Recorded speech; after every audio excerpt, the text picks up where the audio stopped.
Today, US President Joe Biden addresses the nation, promising a peaceful transfer of power to Donald Trump. While Russian leader Vladimir Putin congratulates Mr. Trump and says his plan to end the Ukrainian crisis deserves attention at least.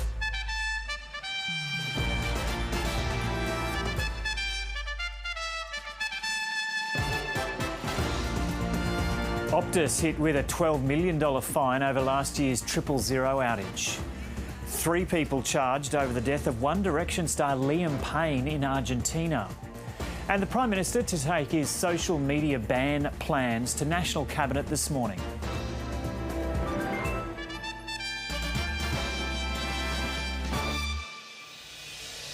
Hello, I'm Joe O'Brien. This is ABC News Mornings, coming to you from the land of the Gadigal people. US President Joe Biden has addressed the nation following this week's election, praising America's democracy and vowing to make the next 74 days count before peacefully transferring power to Donald Trump. The speech comes as the Democrats consider their next moves after Tuesday's convincing defeat at the ballot box. Barbara Miller reports from outside the White House.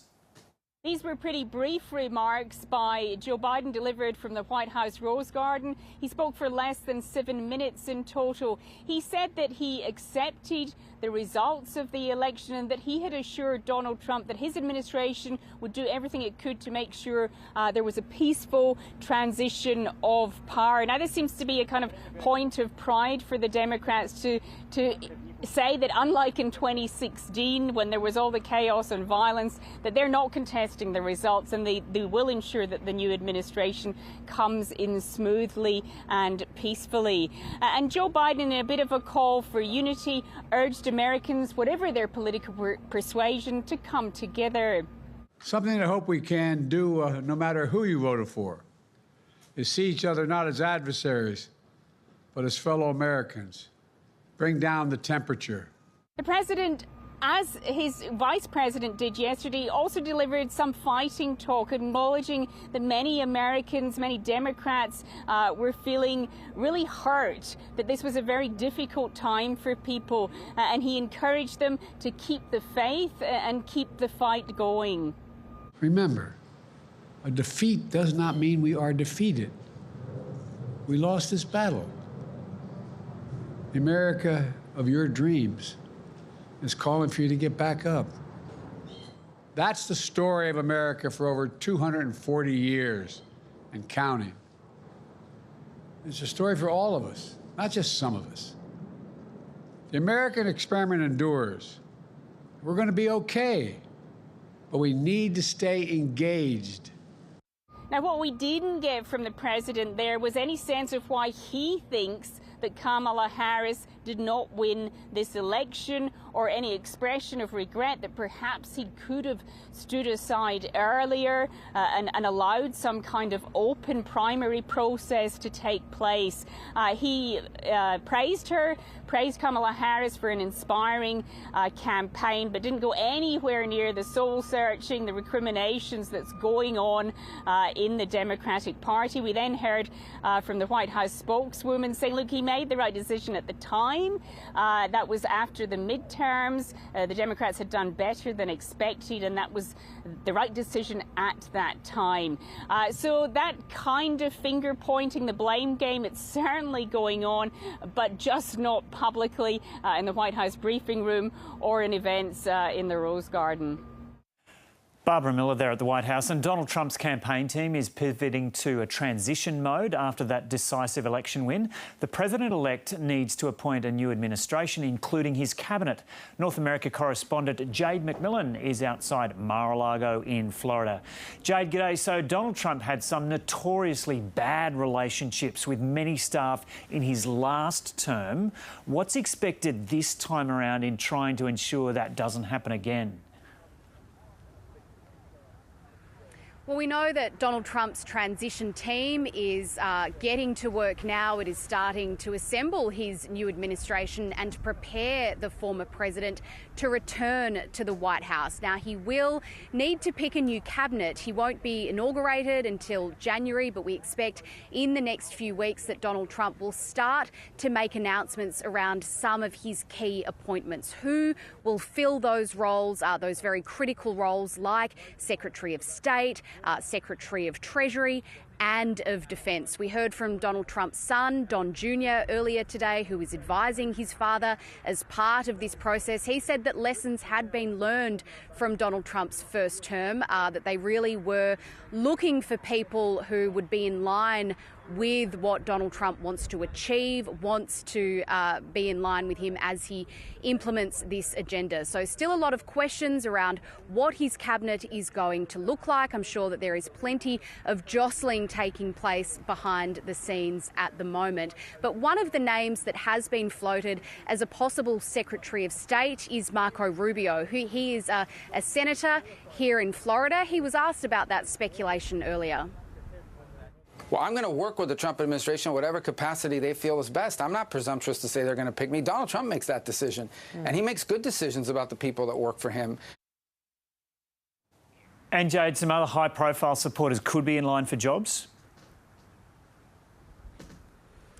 Yeah, that's right. We've heard a lot from the billionaire Elon Musk in the later stages of Donald Trump's campaign. He put an enormous amount of money into this political action committee that was set up to support Donald Trump's election efforts. It generated a huge amount of attention with that giveaway that it was running, giving away $1 million a day to registered voters in swing states. Elon Musk was with Donald Trump on election night. The former president has previously said that he might be given some kind of role as part of a government efficiency commission. So we'll have to see what happens there.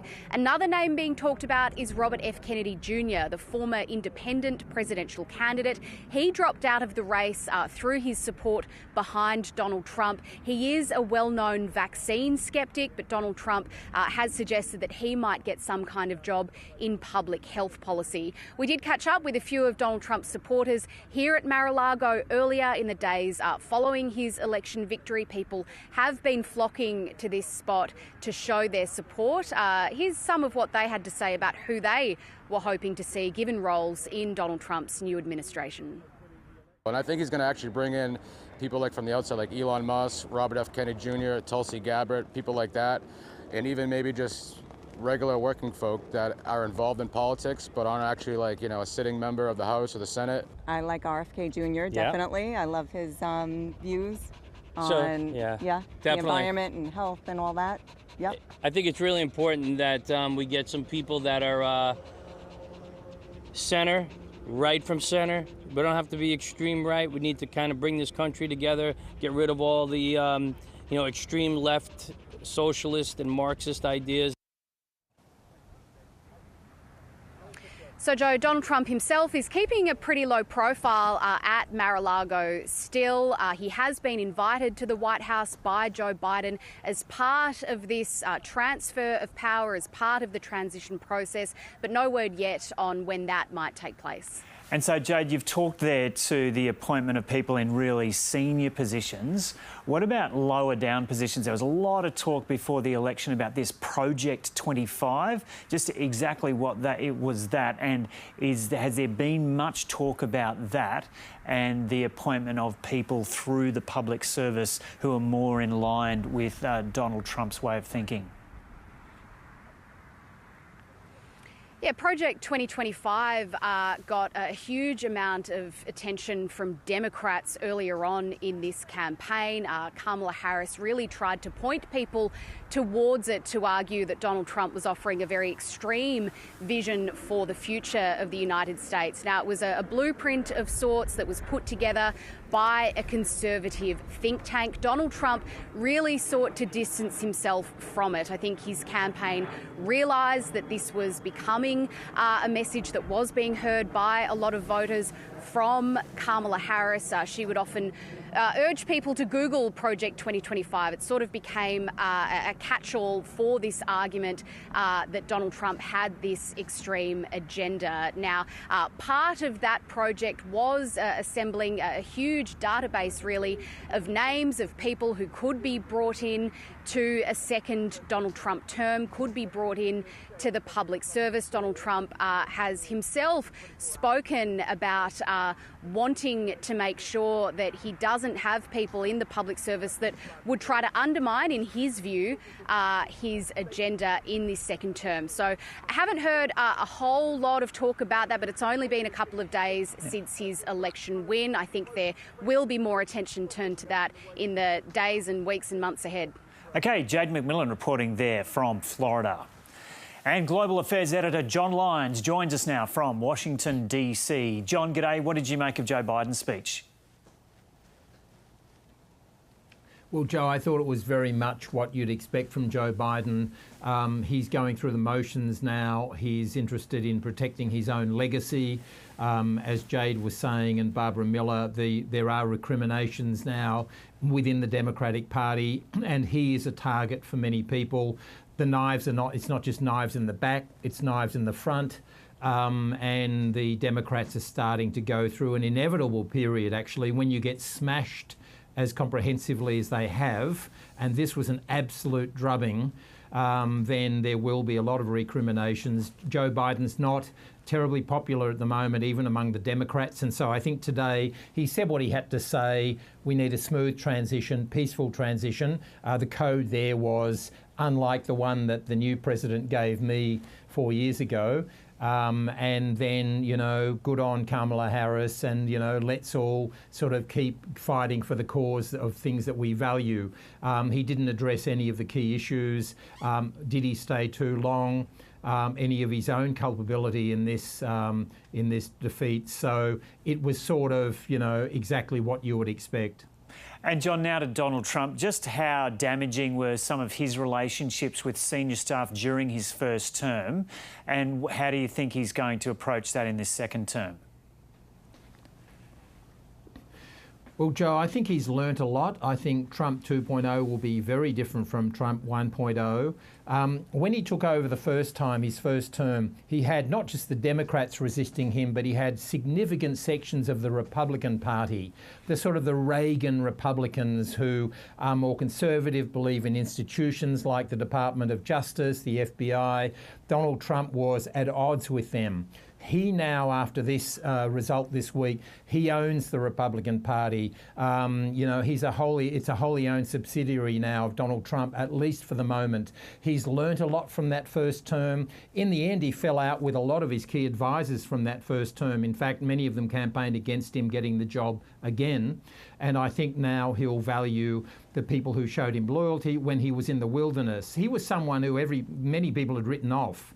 Those famous scenes of him walking to the helicopter reluctantly when he was defeated last time, people thought he'd never return. Well, he's back in town, bigger than ever. And also, now that he controls the Senate, the Republicans control the Senate, there won't be any problem him getting through any advisors he wants. So RFK Jr., who is an extreme anti-vaxxer, Donald Trump has said in the last few days, I want him to be let wild with the health system. Wild was the word Donald Trump used. And at that time, a week ago, people were saying, oh, well, but no, the Senate wouldn't confirm him. That's all over now. Donald Trump's in complete and utter control. And some of Donald Trump's most searing criticism has been directed at the Department of Justice. To what extent do you think he's going to get to work putting a broom through that? And to what extent can he? I mean, in Australia, there's this separation between the public service and the politicians. But what's that balance in the US? Technically, Joe, there are conventions here that these organisations should be at arm's length from the president. Donald Trump rewrites his own rules. We've seen that in the past. In fact, today we've seen what I think is the first salvo in the establishment fighting back. Jerome Powell, the most powerful central banker in the world, the head of the US Federal Reserve, was asked at a media conference a few hours ago, if Donald Trump asked you to resign, would you resign? And Powell paused for a second or two. One-word answer, no. Now, that says a lot, that the head of the Federal Reserve is saying, even if the President of the United States wants me to go, I'm not going. This will be replicated across this city where I am, Washington, D.C. The establishment has started to fight back. Now, who may win? Trump versus the establishment? A lot of people would put their money on Trump. It's going to be a hell of a fight. Interested to hear your perspective on what Vladimir Putin had to say overnight. He's repeated what he said about the post-Cold War Western dominance crumbling, but it's interesting to hear that in light of the ascendancy of Donald Trump once again and the proposal about Ukraine. Yes, that's right. I think Vladimir Putin said that he thought that Donald Trump had handled the assassination attempt like a man. And I think that what we'll see is they have a strange relationship, Donald Trump and Vladimir Putin. Bob Woodward's been on television here in America in the last 24 hours saying that he thinks it's actually quite a sinister relationship. In terms of that he thinks Vladimir Putin may have a certain leverage over Donald Trump, although he didn't really go into details about that. But they have an opaque relationship. They've kept in touch even since Donald Trump's been out of office. Now the Ukrainians are absolutely nervous about what might happen here because they didn't want Donald Trump to be elected. The 3 visits I've made to Ukraine since the Russian invasion, they had as much eye on Washington as they did on Moscow. And they're now terrified that Trump will get Putin and Volodymyr Zelensky in a room together and basically say to them, OK, guys, the war's over. He has no particular leverage over Putin, but he has complete leverage over Zelensky because he can turn off the NATO tap. He can turn off the funding. And without NATO's support, Ukraine, the Russians will march into Kyiv. Ukraine on its own can't fight off the Russians, which means the Europeans might have to really come much more into the breach. OK, John Lyons there in Washington. Now, John's just touched on this there, but we'll get more on it now. 2 days after Donald Trump's decisive victory in the US presidential race, the US Federal Reserve has cut interest rates by 1/4 percentage point. But the Fed Chair Jerome Powell says Mr Trump's win will have no immediate effect on future policy decisions. Mr Powell says he won't resign if the incoming president tells him to quit. Senior business correspondent Peter Ryan joins us now. Peter, g'day. So just fill us in on some of the things that Donald Trump has said over the past couple of years about the Fed and how he would like to have some influence over it. Well, Joe, good morning. There's really been a love-hate relationship between Donald Trump and Jerome Powell. And in his first administration, or his last administration, he really put the pressure on Jerome Powell to cut interest rates, keep interest rates low, suggested that his job might be a bit shaky if he didn't comply. So, of course, when the Federal Reserve came out this morning and said they would be cutting US interest rates by 1/4 percentage point, Jerome Powell would have known what the first question was going to be, pretty much, given that Donald Trump, on the one hand, has fiscal proposals to impose steep tariffs, in particular on China, but also to cut corporate tax rates. But Jerome Powell was prepared to take those questions, and he made it pretty clear in a not so subtle slapdown directed at Donald Trump that Donald Trump didn't have the power to sack him and that he wouldn't be quitting if he was asked to. In the near term, the election will have no effects on our policy decisions. As you know, many things affect the economy, and anyone who writes down forecasts in their job will tell you that the economy is quite difficult to forecast looking out past the very near term. Here, we don't know what the timing and substance of any policy changes will be. We therefore don't know what the effects on the economy would be. Some of the president-elect's advisors have suggested that you should resign. If he asked you to leave, would you go? No. That was pretty straightforward. OK, now moving on to the economic impact of the Donald Trump presidency more broadly. There's been a lot of talk about tariffs in the run-up to this. I interviewed someone yesterday saying he's probably not going to go to the extent of what he said before the election in terms of imposing tariffs on countries around the world. But what if he does go down that path, what could be the impact on Australia? Joe, there are a couple of things that are worrying economists and other economies around the world. One, just looking at what Jerome Powell said there at that press conference, interference in a major central bank like the Federal Reserve is a very big worry. That could stoke uncertainty around the world. But then on the fiscal side, you've got Donald Trump and those tariffs and corporate tax cuts, loosening regulation. Now, we heard a lot of rhetoric and big talk and big promises during the presidential election campaign from Donald Trump, but also, to be fair, from Kamala Harris. Whether or not he delivers on that is another thing, because it's going to take a long time for Donald Trump to set up his administration and his cabinet. Maybe if some of these tariffs are implemented, may not happen until the end of the year. But here, KPMG economists at KPMG have been looking at it. They've been, I guess, wargaming the worst case scenario that if this is inflationary, if we do have a trade war between the US and China, well, that could hit economic growth or GDP in Australia by maybe 1.5%, which is quite big, maybe as much as $37 billion being cut out. But also, it could end up, in the worst case scenario, once again, adding 1% to inflation, which of course makes the Reserve Bank's task of bringing inflation down and then cutting interest rates even harder. OK, we'll leave it there. Thanks, Peter.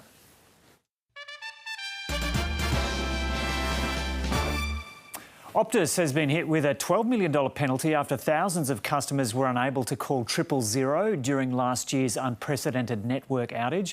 National Consumer Affairs reporter Michael Atkin joins us now from Brisbane. Michael, g'day. So remind us about what happened last November and how it affected customers.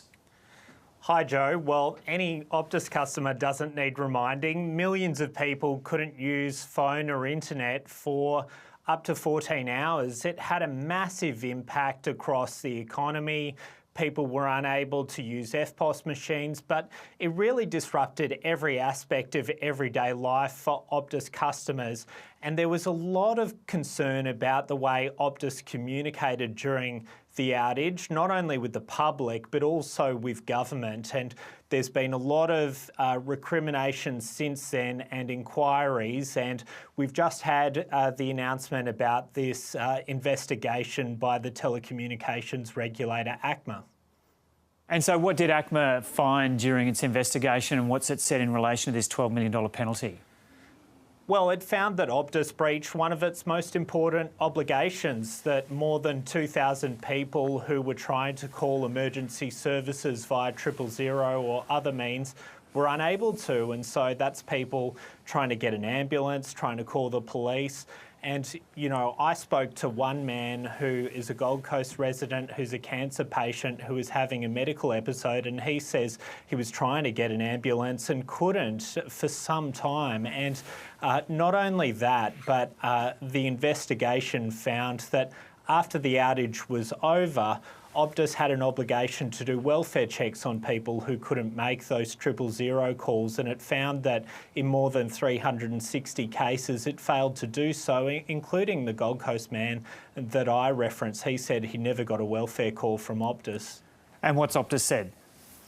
Optus has said that it has admitted that it let down its customers and that it's tried to make amends for doing so. It conducted an internal review that had a look at its systems and processes, including about making emergency calls during an outage. And it also says it's working with the government to implement the recommendations of a review that was done that recommends there be increased obligations on the sector to make sure not only that their networks are far more resilient, but also that they communicate much better with both government and the public to make sure that, you know, the debacle, frankly, that we saw during the Optus outage doesn't happen in the same way again.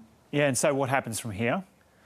Well, the government is working through those recommendations from the Payne review about exactly what should change in the telecommunications sector. But I think more broadly, there's a big discussion happening between consumer groups, the telco sector and government about whether regulation of the sector is adequate and whether consumers are properly protected. And I think that is an ongoing conversation that is going to continue, not just with outages, but with a range of other areas of telecommunications. OK, Michael Atkin reporting there from Brisbane.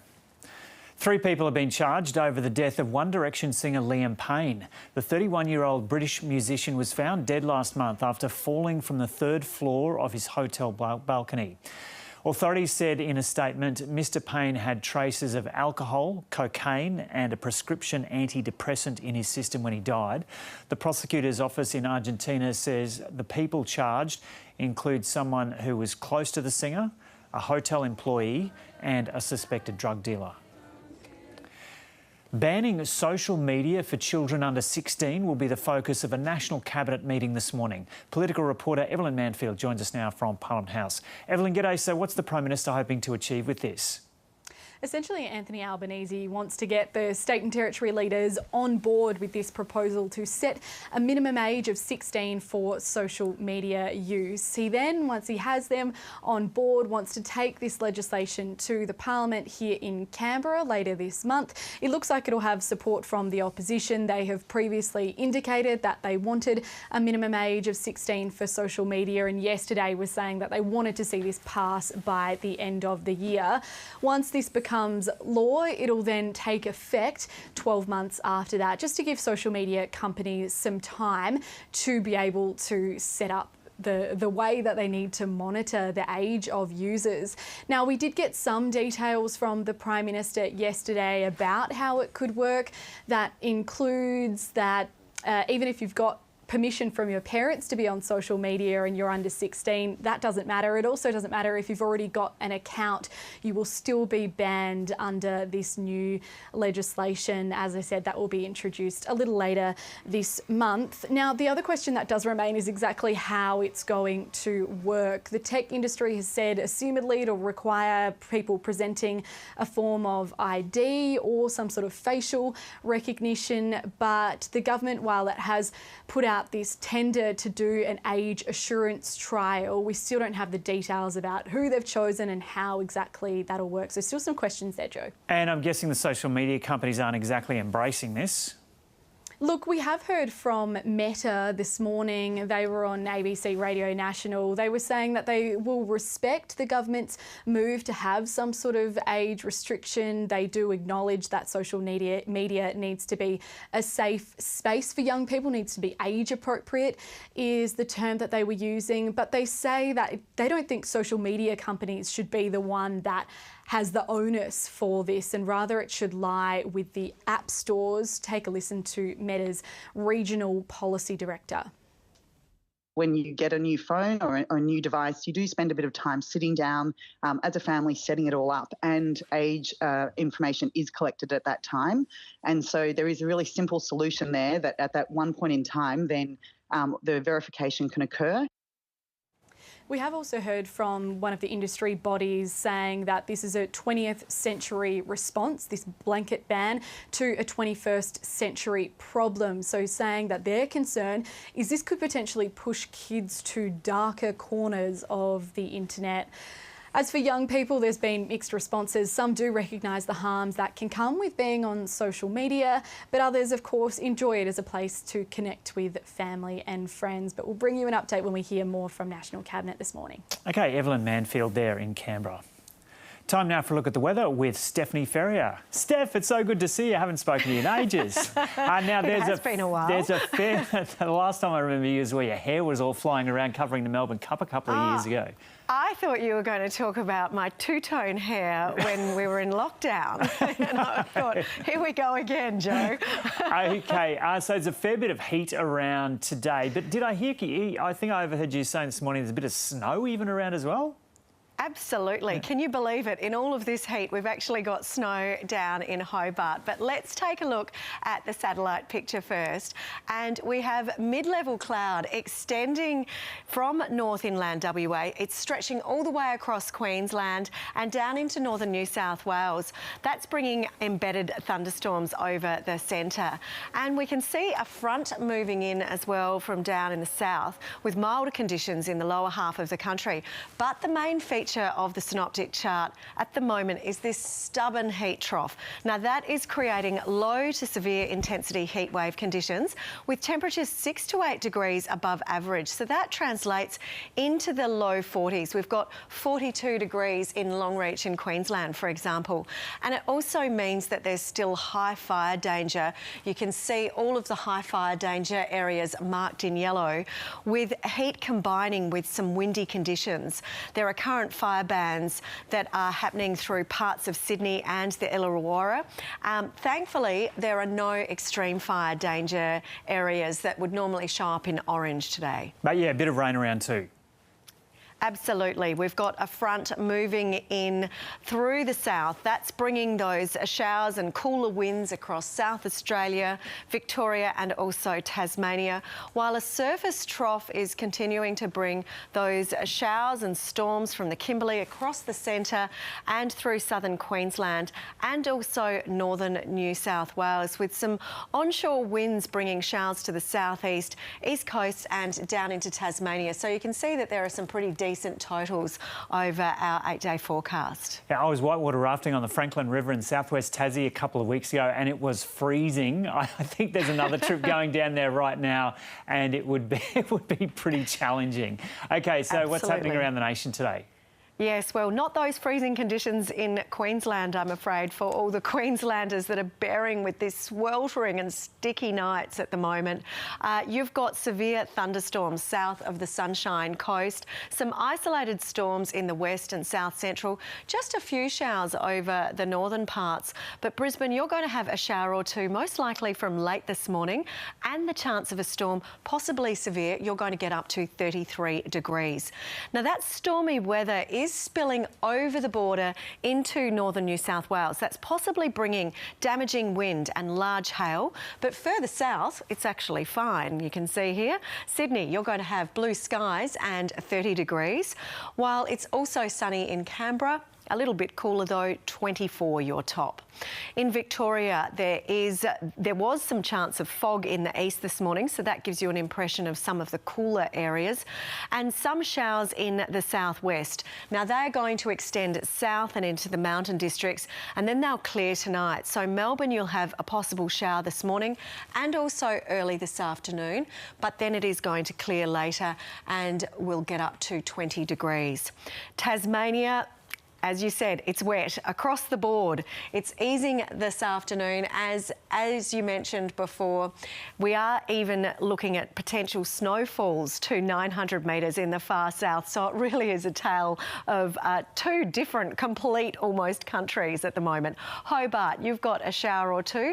It's becoming windy with real westerly gusts of up to 45 kilometres per hour during the middle of the day and up to 17 degrees. South Australia, you're going to have some isolated showers in the south. Later on, we'll see some thunderstorms developing up in the far northwest. Adelaide, there's a morning shower or two for you. Just a few spots, only up to 1 millimetre forecast. I know that for many that have been waiting for rain, it seems to not come past their suburbs. It's going to be a mostly sunny afternoon and a top of 21. And heading west, possible showers in the south, west, and the chance of storms over central and the eastern inland. You can see it's still really hot though in the centre areas. Perth, you'll have a shower or two and the chance of a thunderstorm inland, and also in the north that you're getting up to 23 degrees. And further north, we've got storms over the Kimberley and possibly in the top end. It's going to stay hot. Those heatwave conditions are expected to continue right through next week. So Darwin, you've got a possible shower and a top of 35 degrees. And checking the capital cities for the start of your weekend. Sydney, You have got possible showers and 23. Brisbane, it's going to be partly cloudy and still a hot 32 for you. Canberra, mostly sunny and 25. Melbourne, partly cloudy and 21. Hobart will be partly cloudy and 18. Adelaide, cloudy as well and a top of 23. Perth, partly cloudy too, but you're going to get up to 25 degrees. And more partly cloudy conditions up in Darwin as well, but a very hot 35 degrees, Joe. And just quietly, I am missing the two-tone hair. OK, we'll have to leave it there. Thank you, Ms Ferrier. Thank you. This is ABC News. Our top stories. US President Joe Biden has promised a peaceful and orderly transition when he hands the White House over to Donald Trump in January. In his first comments since Trump's election victory, Mr Biden has urged Americans to unite and bring down the temperature of political rhetoric. Meanwhile, Russian President Vladimir Putin has congratulated Mr Trump on his win and says a struggle is underway to shape a new world order. The telecommunications watchdog has fined Optus $12 million after thousands of customers were unable to call 000 during the unprecedented network outage last year. More than 2,000 customers were unable to contact emergency services during the outage in November. ACMA says it could have been prevented and all telcos need to invest in better safeguards. 3 people have been charged over the death of One Direction singer Liam Payne in Argentina. The 31-year-old was found dead last month after falling from the 3rd floor of his hotel balcony in Buenos Aires. The Argentina prosecutor's office says someone close to the singer, as well as a hotel employee and a suspected drug dealer, have been charged. And the Prime Minister will ask state and territory leaders to back a social media ban for children when National Cabinet meets this morning. The federal government is proposing a minimum age of 16 and is pushing for the onus to be on the companies to take steps to block young users. So, the Russian President Vladimir Putin has congratulated Donald Trump on his historic election victory and indicated he's ready to talk to restore relations with the incoming US leader. Moscow has been left isolated by the West after launching its full-scale invasion of Ukraine in February of 2022. Kiev's soldiers continue to fight, but Russia now controls about 1/5 of Ukrainian territory and is demanding the country drop its NATO ambitions and remain neutral for there to be peace. During the election campaign, Donald Trump claimed he could end the conflict in Ukraine in 24 hours. Speaking at an international forum in the Black Sea resort of Sochi, Mr Putin said he's open to dialogue with the US. I don't want to comment right now on what was said consciously during the election campaign. I think it was said deliberately in the fight for votes, but it doesn't matter. What was said in the desire to restore relations with Russia to help end the Ukrainian crisis, in my opinion, seems to deserve at least attention. I have already said that we will work with any head of state who is trusted by the American people. Donald Trump and Vladimir Putin had several face-to-face meetings during Mr Trump's first term. The president-elect says he hasn't spoken to the Russian leader since his election victory, but there has been a call with the Ukrainian President Volodymyr Zelensky, who's expressed concern about Mr Trump's assertion that the war could end in a day. Kyiv says 11,000 North Korean troops are on the ground in Russia's border regions with Ukraine. The Ukrainian President Volodymyr Zelensky fears Pyongyang will be further dragged into the war unless action is taken. We are now warning, and we believe so, that the next step, if we won't use appropriate weapons and political pressure on the Russian Federation, the next step might be much bigger involvement of the North Korean contingent, because Putin always evaluates the reaction of the world. In my opinion, today, this reaction is not enough. For Ukrainians in the western city of Lviv, there are mixed feelings about the US election result. Residents are expressing both fear and optimism about the change of power in Washington. I don't think anyone here is not following it, because we need the weapons, we need the help. Where else can we get it if we can't make it on our own? Only a strong country like the US can stand up to Russia. When Trump was president the first time, he supplied us with weapons. The Russians didn't invade then. There was a pause. Everyone remembers that. Then the Democrats came in. Biden became president. And then the Russians invaded, right? Under Joe Biden's leadership, the US has supplied billions of dollars in military aid for Kyiv to fight the Kremlin's forces and introduced crippling sanctions on Russia. Earlier this year, Congress signed off on a $91 billion support package. The White House says the US will continue to fast-track aid to Kyiv before Donald Trump takes over in January. We're going to continue to make sure that they have the strongest, everything that they need on the battlefield to push back against Russia's aggression. So that certainly doesn't change. And we have taken action to strengthen Ukraine's air defenses and enhance their battlefield capabilities. And so we are committed. We continue to be committed. But we've been surging that aid for some time. And Radio National's Patricia Karvelis joins us now. Patricia, g'day. You're chasing me around different times of the day on the news channel and doing it pretty effectively. Talking to you this morning with your Radio National hat on. So how is the government managing the election of Donald Trump so far and previous comments made about the president-elect? Well, it was always going to be an issue, right? All of the comments that have been made by various politicians about Donald Trump would come back to haunt them because that's kind of how the cookie crumbles in politics. But they've clearly decided to go with one particular line, and I say this because I heard it not once but twice this morning from different front benches. I'm going to play you this and then we can talk about it. Here's Bill Shorten speaking to me earlier today. Did you know that J.D. Vance, who's now the Vice President of America, after in 2016, around the same time you were talking about me, said that the current president was an idiot and reprehensible, but now he's the Vice President to him. So, I think we're better to focus on the future, and I've seen the same with some of Mr Dutton's coalition front benches who were less than flattering. OK, so there's the line. And I also heard it this morning from Jason Clare, who was on commercial television, who used exactly almost, a different framing, but the line about J.D. Vance. Now, let's be absolutely accurate. J.D. Vance actually compared Donald Trump, who is the president-elect, to basically compared him to Hitler. He said he's America's Hitler. He has since, of course, become the nominee for vice president. Now they've won the election on the same joint ticket, and they're kind of clearly working together. Labor's point, and it's actually a pretty good point, you've got to sort of give them some credit, is that if J.D. Vance can become the vice president, having said worse things about Donald Trump, surely we can all move on from anything anyone has said. And I think that's going to be the consistent line of many, that Donald Trump is a very divisive, polarising figure that many people have opinions about and have said many things about, and that we need to draw the line and rebuild from this moment on. So it was interesting, though. I kind of got the sense, usually Bill Shorten uses very much his own lines, but clearly this is where they've settled. And I think that's because of just how strong the comments J.D. Vance has made before.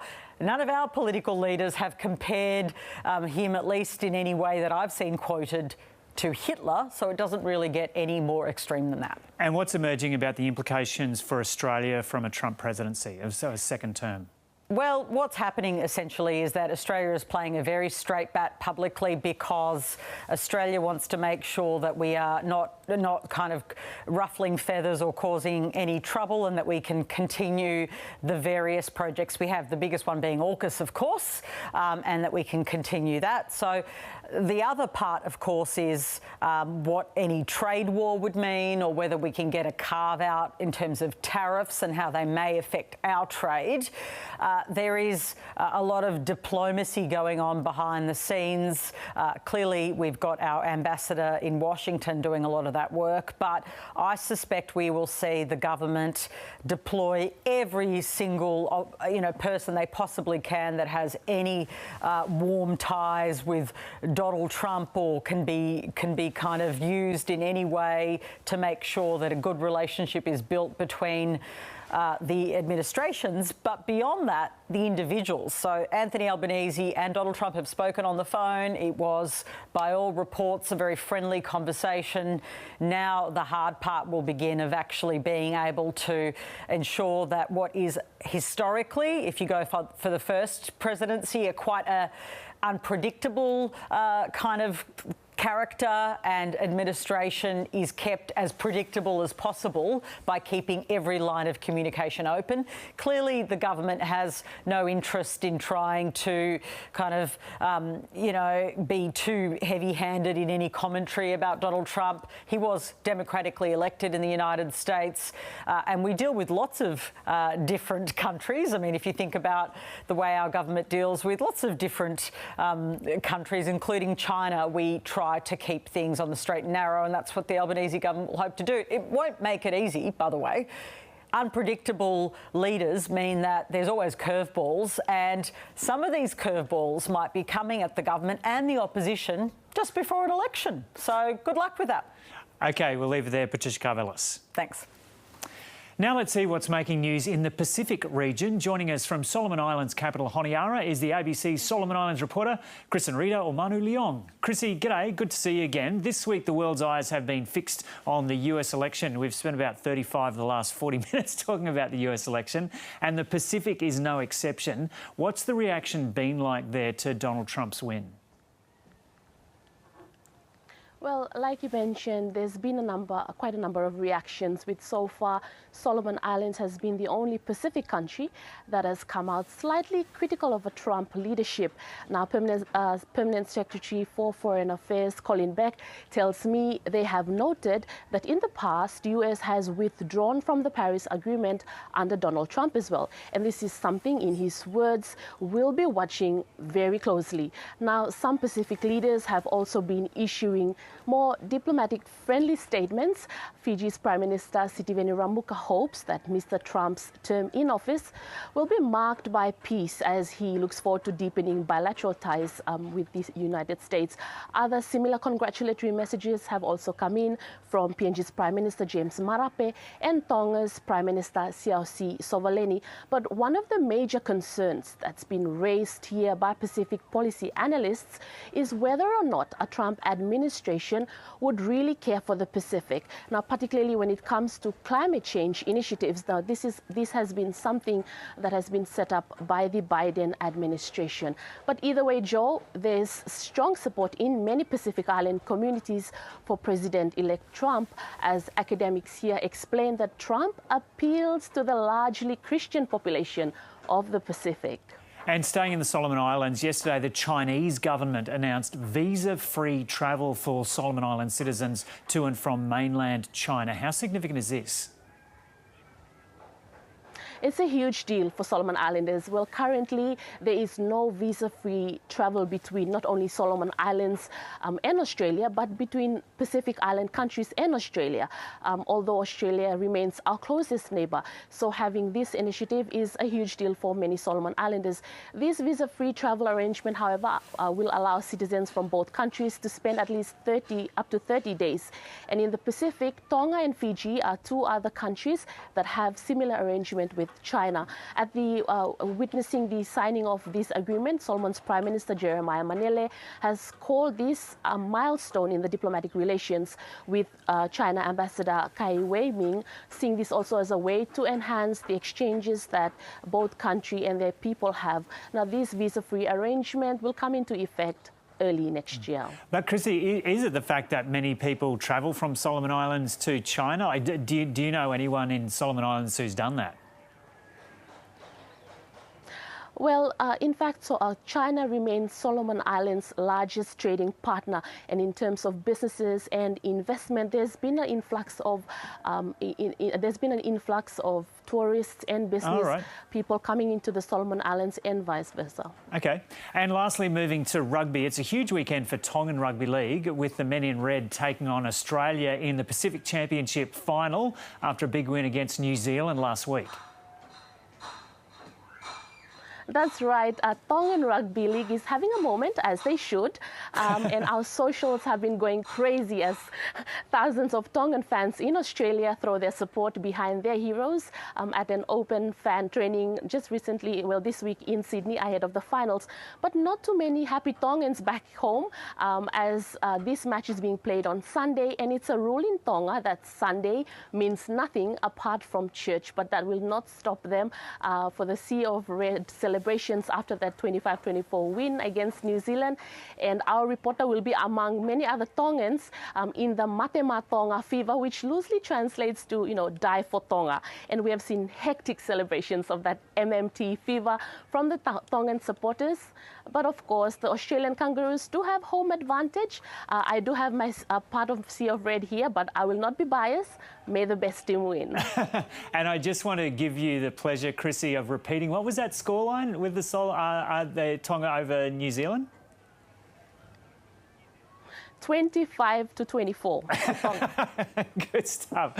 Okay, Chris and Rito, Manu Leong, thanks for talking to us from Honiara. Australians have raided more than $500 million from their retirement funds in the last financial year to cover the cost of dental care. It's a staggering almost 700% increase in 5 years, according to new figures from the Australian Tax Office. Reporter Melissa McKay joins us now from Sydney. Mel, g'day. So just how many people are accessing their super to cover dental costs? Good morning, Joe. Well, it's about 22,000 Australians in the last financial year dipped into their super to cover the cost of their dental care, and that was to the tune of around $526 million. Now, to put that into perspective, in the 2018-2019 financial year, that figure was around $66.5 million. So, as you said there, almost a 700% increase being recorded there by the ATO over the past 5 years in just what people are dipping into their super to cover their dental costs with. Now, of course, we know people are able to dip into their retirement savings in certain circumstances, and that does include to cover medical expenses. But this has put the dental question back into the Medicare question, really. We've heard from Greens Senator Jordan Steele-John this week at Senate Estimates questioning why or pushing for dental to be included in Medicare, pushing for universal dental care. The Finance Minister, Katie Gallagher, sort of watered down those suggestions, saying that the government is not considering putting universal dental care in place, but that they are talking with the states and territories around a national oral health care plan over the next 10 years. But Joe, as you know, this cost of living crisis continues to crunch across the country. We're seeing these figures, which are really quite staggering. But the Finance Minister there this week watering down any suggestion of universal dental care as people are dipping into their retirement funds to cover the cost of their health care. Okay, Melissa McKay reporting there from Sydney. Time now for sport with Charles Brice. Charles, g'day. So what are these headaches for Australian cricket selectors? Well, Joe, there's about 2 weeks to go until the first test against India, and Nathan McSweeney's bid to be handed a test debut against India has been dealt a blow after he was dismissed pretty cheaply on day one of Australia A's clash against India A. McSweeney was caught in the slips for just 14 runs, and it wasn't long until he was joined in the sheds by fellow Test opening candidate Cameron Bancroft, who can't even seem to buy a run lately. Australia A ended the day's play on 2 for 53 after India A had been bowled out for 161 at the MCG.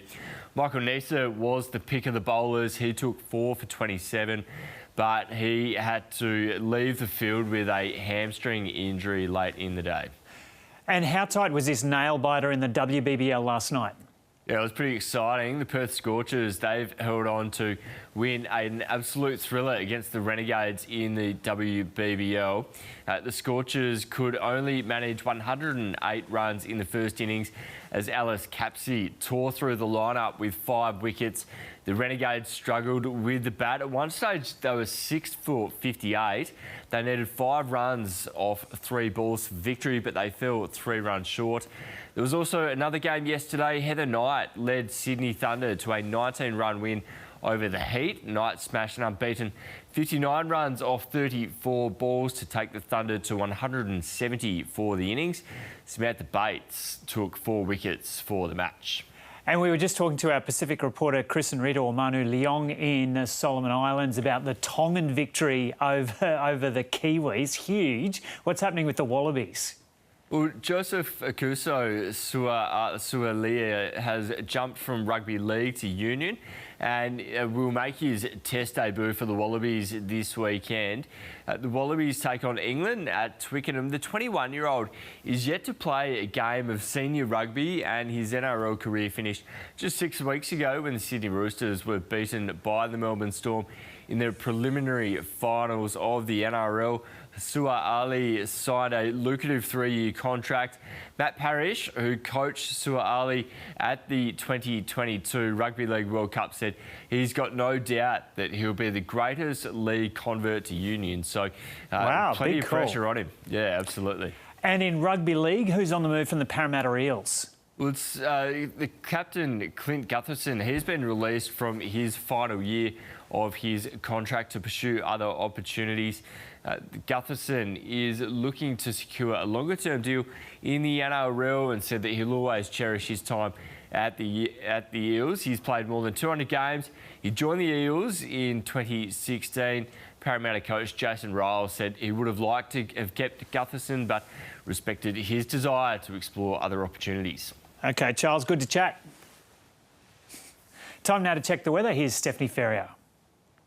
Hello, and we've got this mid-level cloud in the country's north. That's courtesy of this extensive heat trough you can see that's fueling this stubborn heat wave. And while it's starting to contract to north in Queensland areas, the fire danger does remain high in much of the state.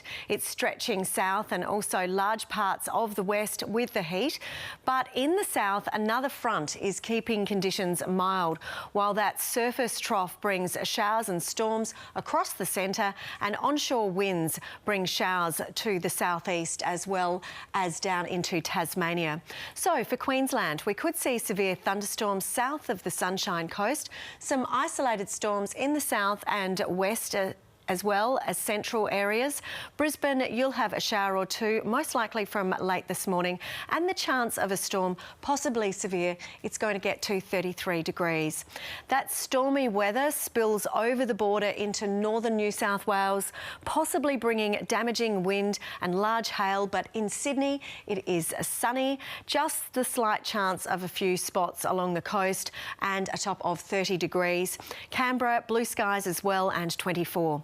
Victoria will have showers in the southwest, extending to the south and mountain districts, then clearing tonight. So Melbourne, you're going to have a possible shower, clearing later, and a top of 20.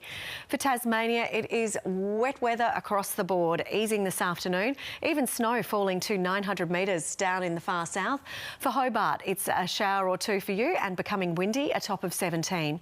South Australia is going to have some isolated showers down in the south, and later some thunderstorms will develop up in the far northwest. So Adelaide, for the morning, you're going to have a shower or two, maybe just a few spots, only up to 1 millimetre forecast, and a mostly sunny afternoon and a top of 21. And further west, there are possible showers in the south, west, as well as the chance of storms over the central and east inland parts, but it's still very, very hot. Perth, you'll have a shower or two and the chance of a thunderstorm inland and in the north. It's going to get up to 23. And further north, we've got storms over the Kimberley and possibly also up in the top end. Darwin, you're going to have a shower and a top of 35 degrees. And checking the capital city outlook for the start of the weekend, there are going to be possible showers in Sydney, mostly sunny in Canberra, and pretty cloudy elsewhere. Cheers, Steph.